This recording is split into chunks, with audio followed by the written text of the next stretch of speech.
cette journée sur la première édition du Salon du Luxe s'est très bien déroulée.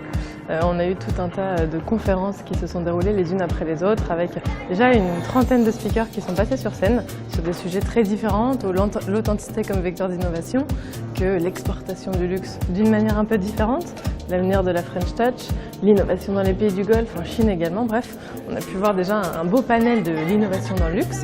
Et on a également bien entendu nos salons d'expérimentation qui sont à la disposition des visiteurs, dans lesquels on a pu vivre des expériences connectées ou non, et également avoir de superbes dégustations, tant sur les petits déjeuners que sur la pause du déjeuner. Et la soirée networking n'en sera que meilleure. Dans le luxe, il faut innover comme partout ailleurs, c'est-à-dire qu'il faut être premier, différent, unique. Dans le luxe, c'est un peu plus facile d'innover. Pourquoi? Parce que le luxe, contrairement à la technologie, il a une tendance à répéter la tradition. Mais on a besoin de tradition dans le luxe, évidemment.